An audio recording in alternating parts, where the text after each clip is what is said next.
Hey everybody, my name's Adam, and I want to talk to you today about 5 tips for increasing your sales at art fairs. Um, Another way of saying this is all the mistakes I've made at art fairs.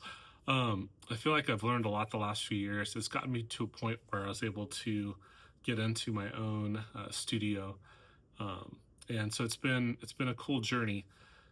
But I see a lot of my friends are at fairs right now, and I'm not actually doing any fairs this year. I'm doing my own exhibitions and kind of pop up shows, things like that, using my own space.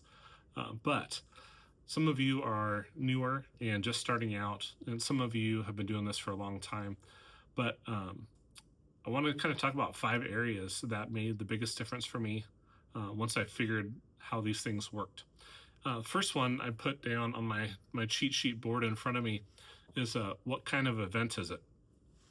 This matters a lot because of the target audience product expectations, and so it's something I didn't really understand in the beginning. Took me a while to test different things, but you'll have things like farmers markets, arts and crafts shows, maybe night markets, city fairs.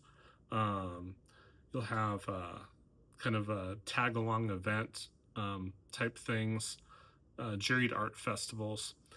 And the one I visited a lot of them, but I haven't participated in it yet, will be the higher end art fairs. And so I can't speak to that. I'm not at that level yet. But what I can speak to are the first several layers that got me here. And so one of the things is thinking through what type of event is it? And if you were to attend that event rather than try to be a vendor at that event, why would you go to an event like that? Right. And so a lot of that has to do with expectations that these people have when they show up. Are they there to enjoy an kind of an evening out? Are they there to have fun? Are they on a date? Are they in shopping mode? Like, what is it that drew them to that event? Part of the thing that helped me understand this better was actually other industry events. So, um, about 20 years ago now, I was in the car business, and I used to represent our dealership at the not Seattle Art Fair, Seattle International Auto Expo or something like that. I can't remember the name, but as a product expert for Nissan, I would go in and I would answer tons of people's questions. And when you're there, no one's really there to buy today. They're there to look at all of the new cars, what's coming out, see all of the different brands side by side, and oftentimes they'll follow you later to the dealership that you worked at and find you there and buy from you if you kind of do a good job representing your brand. And so that taught me a lot about expectations of those people at those types of fairs.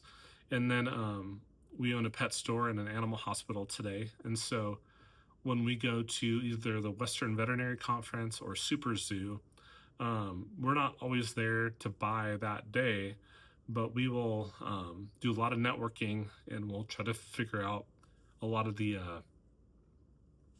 deals that are happening so that we can go back to home base, make some decisions, and reach back out, follow up, and try to make those deals happen. And so if you contrast that against some city fair, night market, farmers market, whoever is showing up to those events has a certain way in their head that they think that day is going to go, right?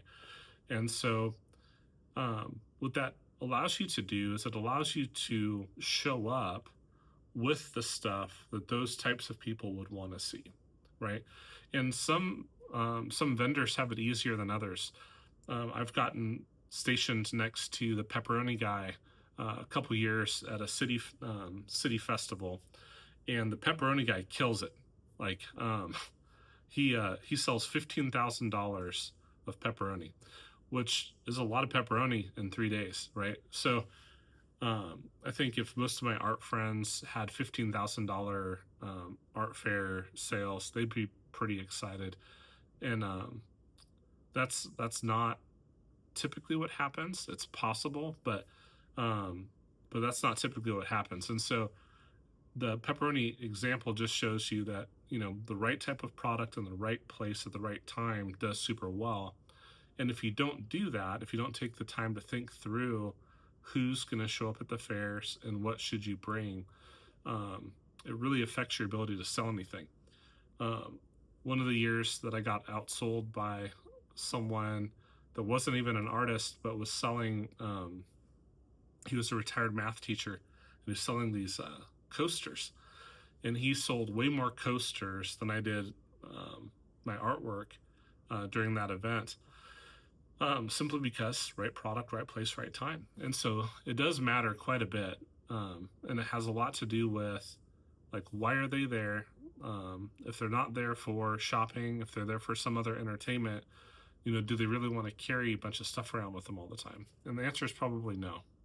Okay, so the next thing to think about is what price points make sense. Depending on what the event is, you're going to see some shows where all of the items are going to be between, maybe, let's say, $0 and $100, right? And you'll see some shows where all of the items are between kind of maybe a few hundred to a few thousand. You'll see some upper shows that are going to be in the thousands for almost everything. And then pretty rarely, but it does happen, you'll see some shows that have some really high-end stuff. And then there's things like Sotheby's that are selling artwork for millions of dollars. So each one of those types of events draws a different crowd with different expectations, as well as different levels of ability to pay for things. So one of the things that really cemented this home for me was back to our veterinary example. The shows that we go to are in Vegas every year, and I've been going consistently since about 2012. My wife had gone a few years prior to that, but then we started going together almost every one of them. And the thing about those events is, early on when we were younger and kind of just getting started, we didn't have a whole lot of money. So we stayed in more affordable hotel casinos like the Excalibur, Luxor, things like that. Stayed in the MGM Grand once. And then later, we started staying in places like the Bellagio. And it wasn't until later that I really, really noticed this, even though I had, gone up and down the Strip and kind of got a lay of the land multiple times over many years. It didn't really cement into me until I stayed at the Bellagio, because what you see there in the brands that are in,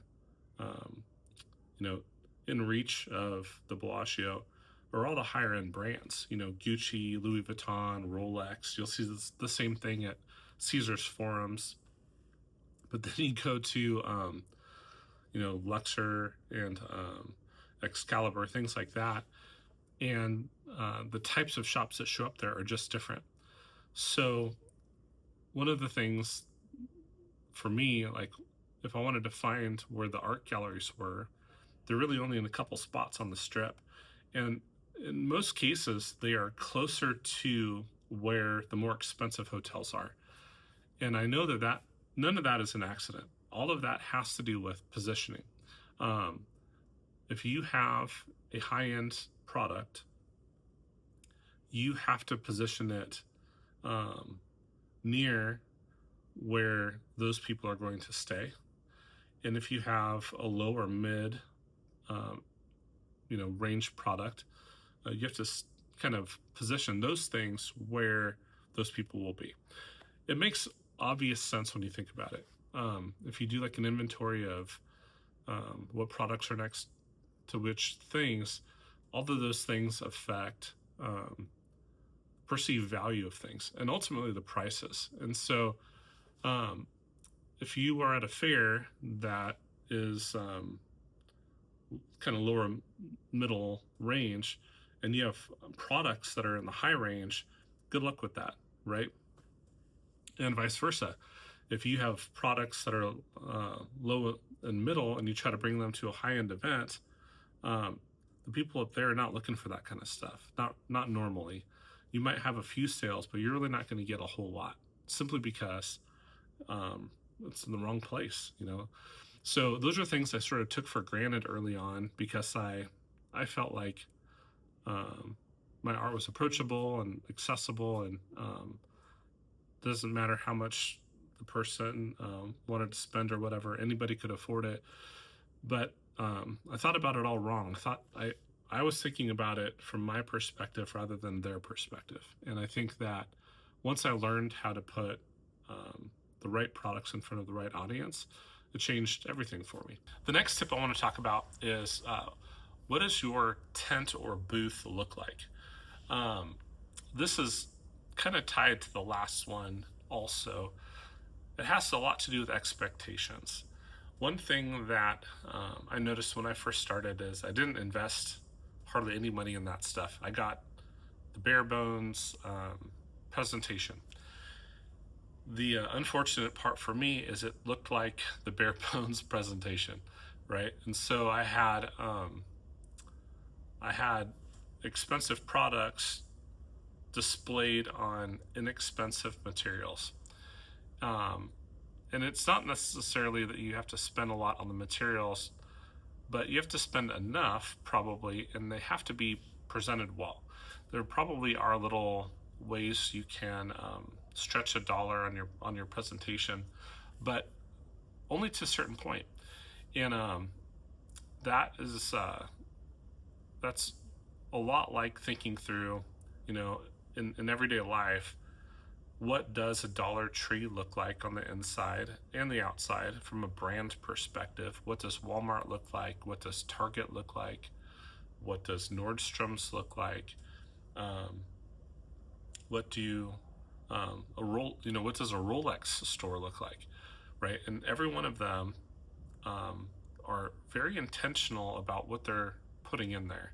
They're all huge corporations. They all have tons of money. They're willing to spend money if it makes sense on the audience that is shopping there. So the thing about your booth and your tent is, if you are catering to a low-end market, it doesn't matter quite as much what the fixtures look like. But if the fixtures and the products don't match, like if you have, in my case, higher end products, lower end fixtures, it just looks unnecessarily expensive, right? And people might like your products but balk at the prices, right? And then if you're in the middle tier, where you're starting to have products that make sense in a more expensive category, but your presentation doesn't look very good, it devalues everything that your product is. Banksy did an experiment once where he had hired someone to go sit on the sidewalk in the city and try to sell Banksy's work out there, and a lot of people walked right on by and missed out on, honestly, really really amazing deals that they could have got. But it's because we judge things normally. You know, what does it look like? Does the environment that it's in match? Another example is when I would go tent to tent to tent, from the customer side, you know, lighting makes a difference. Clear signs on what it is. I've made a mistake in the past putting the name of my business up there, and nobody cares about the name of your business early on, to be quite honest. Like, what they care about is what's in that booth. And so for me, it would have been way easier to just put art prints over the top, or, you know, acrylic paintings, or, you know, fine art by Adam Smith, or something like that, that made it more obvious what they could see inside the tent. Because when people are walking by, they kind of peer in from a distance at first, and they're making a judgment call of whether or not they're going to spend any time going into it. And so if what you have is not clear or obvious, they just keep moving. It doesn't catch their attention. Um, Other things too, like I've seen really well branded booths um, that they're gorgeous. Like um, they're not necessarily radically more complicated, but someone took the time to say, I want to make this tent look the best I possibly can. And when it's sitting next to two booths that took shortcuts, they stand out in a very positive way, right? And so little things like that do make a difference. Ultimately, what this gets at is what are the brand expectations of the target audience that you're going to? When I go to the Seattle Art Fair, everything in there is clean. The presentations are clean, the lighting's nice, the floors are clean, the graphics are on point. It's a gorgeous environment, absolutely gorgeous. Um, and a high-end museum or gallery would be too, right? So the hard part is, one of the options we've had for a long time are the pro panels, and there's very few other things that solve that problem as well as the pro panels actually solve that problem. It's not the only thing I've seen that looks good. But my point is, when you see work presented well, it definitely changes how you feel about the quality of the art. And skill level could be the same as the lower level tent, but people will judge it differently. They'll take it a little bit more serious because you've taken it a little bit more serious. In the same way that you wouldn't see the Rolex product sold in a McDonald's. It doesn't match, right? So those are things that I think we take for granted because we're trying to figure out cheap ways to do it. And I think it's worth the investment. The next one I want to talk about is, how do customers shop your product? Like, what does it take for them to properly, view it or handle it or see all of your options? And how do you make that simpler? How do you maybe draw them in from the outside with something? Maybe they can shop a little bit on the outside before they decide to enter your booth or tent. These types of presentation expectations from them make a difference. I noticed that I'm a really tall guy. I'm 6'4". I weigh 275 pounds. If you put me inside of a tent, I feel like very few other people are going to want to be in there, especially if there's a lot of furniture. I feel uncomfortable, so I wouldn't often shop from the outside and look, and I will really only go in if it's not too busy. And so people are thinking about things like this all of the time. I think the easier you can make that layout, the better. And then there's another thing. So part of the presentation is you, right? I wasn't sure what to wear to these things. I was trying to dress for comfort. I think part of that is okay. But how you show up makes a difference. And like one thing is those days get hot. They're long. You get tired. However, the problem becomes if you're sitting in your booth and you are you have the RBF happening, right? You're kind of miserable. Maybe you're sweating too much. Whatever the situation is,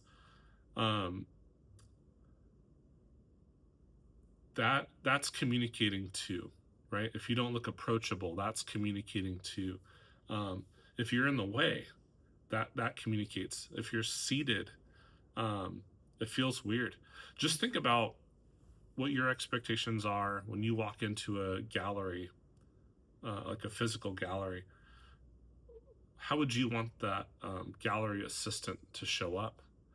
And it doesn't mean you can't ever sit down, but if you're going to sit down, you probably want to sit down outside your tent, like maybe off to the side or the rear of it, take a break and then get back up. And Try to present yourself in the way that you'd expect if you were the shopper. So if I ran into me, like I'm tall and I'm overbearing, or I can perceive that way. So I would want to give people some space. If you see a guy like me sitting the whole time, uh, it feels the same way of when I see a cashier at a grocery store seated when everyone else is standing. It feels weird. You might make a kind of mental exception for them, but if they seem happy, energetic, able-bodied, in the back of your head, you're like, why are you why are you seated right now, right? So those are things that I feel like I took for granted early on. Is I was like, they're going to be here to look at my work, not me. Truth is, they're looking at both. And so I think all of the presentation, the whole thing, signage, tent, walls, tables, whatever that looks like for you, um, in um, increasing the quality of your presentation um, matters. And it all has to do with these little judgments we're all making all of the time. And one of the best things you could probably do for that is get some friends to give you honest feedback on it. They'll tell you. Okay, tip number 5. Are you building the business for the long run, or are you only interested in short-term sales? One of the things that I've learned from the last several years of participating in these fairs is uh, my expectations versus the customer expectations when it comes to what the purpose of the fair is. So, um, do they want to go into that fair with the intention of finding something and taking something home? For some people, that's definitely yes, right? What about everybody else? Well, their expectations might be um, browsing and um, kind of discovering stuff that they're interested in, things that they didn't know existed before. Um, and then kind of getting that information, going home and thinking about it, and making a future purchase um, if they really fall in love with the piece and can't stop thinking about it. Um, so what that tells you is that part of the fair experience is about direct selling, and part of it is about marketing. You know, contacting, building relationships, um, presenting, uh, all of the things that turn someone from maybe a cold prospect into more of a warmer one, right? And so those sales don't happen that day. Those sales happen later. It might be a week later, it might be a month later, several months later. But if they like what they saw there and they follow you, then a lot of the sales materialize. So one of the examples is that Super Zoo Western Veterinary Conference example. When we go down, we are looking at things both from the perspective of being a hospital owner as well as a retail pet store owner. And so we're very rarely down there trying to buy right this second. Part of the reason that we don't want to buy on the spot is a lot of things they would want us to carry home that day, and or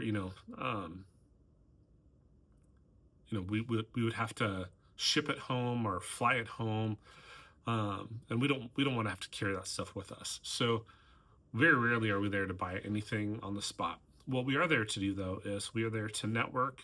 We want to meet people, figure out who the reps are, figure out who the distributors are, learn about new products, ask good questions, ask about availability, deals, research, who came up with the product, what's it trying to solve, how does it compare to things we have now. All the things that we would want to know to solve the problems that our customers have and our clients have. And so what that does is it gives us a list of things that we will probably end up doing business with later. So I realized the same thing happens with uh, the buyers of my original paintings. They are coming in to see, does it speak to them? Is it something that would look good in their home? Is there a reason that they're drawn to it? Do they have space for it? What are the price ranges of my paintings in general? Do I have other works? Who am I? What am I about? What's my story? What's it made out of? And there's all these questions that um, they are thinking about, because what they're thinking about is, I have this room that I'd like to put something that either complements what they already have in there or possibly becomes a statement piece for them. Might be an office, might be a bedroom, it could be a hallway, living space, anywhere you could think of. It could be maybe they own a business and they're trying to decorate the business. Whatever the reason is, these are things that they're thinking about. And so they're often going to these shows to figure out what's available. What are things I'm drawn to? How much does that cost? And when someone emotionally lands on a piece, the pricing really isn't the most important part of that. It is a part of that, but it's not like the most important part of that. It's mostly a matter of, is this something I want to live with for a long period of time? Like, do I love it? Is this something that I would really get a lot of personal satisfaction from collecting? And so those are the things that I think about a lot. And so if you can get your mind off of the immediate sales, off of the direct sales part of it, and more on the whole thing, like, really, what are you trying to accomplish? If you're Royal Canin at the show, they normally have one of the largest booths, coolest booths, most, just creating a presence. And the reason that they're doing that is, not only can they afford it, but like, why not go small? They're already established, right? Like, why not put a small dinky booth and say, hey, Royal Canin's over here? There's a reason that they spend all of the money to go big, and it's ultimately because they're trying to reinforce their position in the industry, right? We expect the big ones to show up big, and we expect the small ones to show up small. And so what they're really accomplishing, though, during that week, yeah, they probably are getting some orders. They probably are getting some on-the-spot sales. But more than anything, what they're doing is they're building these relationships. There a lot of networking, a lot of prospecting, trying to understand if they have, maybe they're seeing customers that they've had for a long time and just keeping that relationship alive. But if it's new people, what they're trying to do is they're trying to position the brand that they have in a positive way in the minds of other people. And so it's not really all about what happens in that moment. It's the bigger picture of what's happening, because they're going to be there next year, and they're going to be there the year after that, and the year after that, and 10 years from now, 20, like, their expectation is long term. And so they're not just building it for the short term gain of, like, oh, I made some sales today. They care about the bigger picture. And if we as artists want to have a long-term career in the arts, we should be thinking bigger, long-term. How do we show up, and how does that tell our story? And so these are things that all 5 of these things, what kind of event is it? What price points make sense there? What does your tent look like? How do customers shop? And are you building for the long run? All five of these areas will help you make a whole lot more sales, even in the short term, but definitely in the long run. And I hope this has helped today. My last ask, being YouTube, you guys get how it works. If you find that you like this video, please hit the like button. That helps other people discover this. If you like the information I presented today, please consider subscribing to my channel. It's a newer one. I'm trying to bring things for my art students that I teach into here as a way to help everybody kind of grow together. So if you find that you would like some help and some mentoring, this is going to be a channel I think you're going to get some value in the long run. So please subscribe to that. Other than that, I can be contacted. All of my information will be in the description. But thanks for listening, and we'll see you out there.